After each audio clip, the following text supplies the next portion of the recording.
Hello, I'm Dave, this is PCGamesN, and these are the two new RTX graphics cards from Nvidia, the RTX 2080 and the RTX 2080 Ti.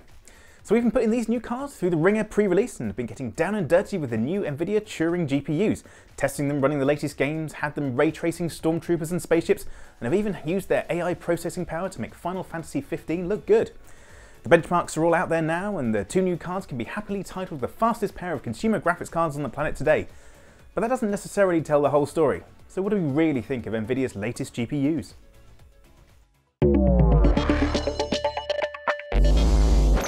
So let's start with the cheapest RTX graphics card of the pair. Sorry, I can barely say that with a straight face. The RTX 2080 may be the second tier GPU of the new releases, but this Founders Edition card is still more expensive than any GeForce graphics card Nvidia has ever launched. At $799, the RTX 2080 is more expensive than the GTX 1080 Ti was at launch, and that was the highest spec GeForce card of the Pascal generation. But it's also a massive chunk of graphics processing silicon, which goes some way to explain that increased pricing. The TU104 GPU is some 545mm squared, far bigger than either the GP102 or GP104 chips in the GTX 1080 Ti and GTX 1080 respectively.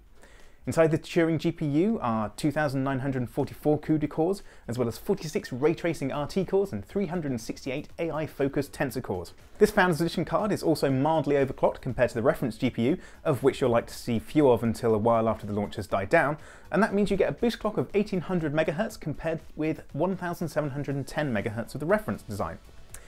What else you get with the Founders Edition card is one of the loveliest chassis Nvidia has ever clothed its GPUs with. It's a far more grown-up, more restrained design than the GTX 10 series card, and it's also more functional too. The level of cooling on offer for the new 12nm Turing GPUs is excellent and allows the cards to expose the overclocking headroom in the new chips. It's also sporting 8GB of the latest GDDR6 memory, running at 14 gigabits per second. It's new, it's quick, and it's expensive. Another reason why the new RTX cards cost a whole lot more than their 10 series siblings. But it's not the specs list which is a problem for the RTX 2080, beyond the inevitable price increases, it's the actual performance. If we were just talking in pure generation versus generation terms, pitting the RTX 2080 against the GTX 1080, then it's a pretty resounding win for the new Turing graphics card. At worst, it's 20% quicker than the Pascal card at 4K gaming, and sometimes delivers over 40% higher frame rates. It's mostly DX11 games which give Turing its biggest wins, where it's still ahead on DX12. At the lower resolutions, the performance delta is more slight, with the RTX 2080 less than 10% quicker than the GTX 1080 in Total War Warhammer 2 at 1080p. But given the pricing of the 2080, that puts it more in line with the GTX 1080 Ti. That's really where we've got to be looking at the price-performance comparison here, and there things are a lot tighter. In fact, it's often only a few frames per second in it, even if the new Turing card does take the win overall. So where does that leave the RTX 2080? Well, in a bit of a limbo, to be honest. If you're already rocking a GTX 1080 Ti, there's really no reason to upgrade to the RTX equivalent, and if your PC has a GTX 1080 inside it, you're already looking at an expensive upgrade anyway. But there is the potential inside the RTX 2080 to make it a legitimate upgrade in the future. Sure, we're waiting for the real-time ray tracing features to be dropped into games after the Windows October update, and no one's announced when they'll be patching DLSS support into Scum, Final Fantasy 15 or PUBG, but we do know they're coming. We've played with different versions of the upcoming technology and they could be revolutionary. And these aren't even the last words on Turing GPU features set either. But for now, with just traditional rendering performance to measure it against, well, it's a difficult card to recommend. But it's a different situation with the RTX 2080 Ti though. Of course, this is an even more expensive graphics card. The Founders Edition card that we've been testing retails for $1,200, and the reference GPU's MSRP is still $999. That's a lot more than the price of the Pascal generation's top Ti card, but that is the exact same price point as the Titan XP card. This then is Turing's Titan card in all but name, and it fits the bill perfectly as the money no object graphics card with genuine unprecedented next generation gaming performance. There is the chance that Nvidia could still release a Titan XT later on using the full-fat TU102 GPU, but that's for later on down the road. So yes, like the 2080, the 2080 Ti doesn't use the complete Turing GPU available to it. Again, that's reserved for the even more stunningly expensive Quadro RTX cards. But still, we've got a 754mm Turing TU102 GPU with 4,352 CUDA cores at its heart. Along with that, you get 68 RT cores and 544 tensor cores. You also get a chunk more GDDR6 memory too, with a full 11GB running across a 352-bit aggregated memory bus. And with the Founders Edition card, you get the lovely shroud and an overclocked GPU too. And because of the way that Nvidia is now binning the Turing GPUs itself, you can be sure that the silicon inside the Founders card has the maximum amount of overclocking headroom inside it. With a new one-touch NV scanner feature, which you can find in the usual overclocking app suspects like EVGA's Precision X or MSI's Afterburner software, it's easier than ever to get the most out of your 10 and 20 series GPUs.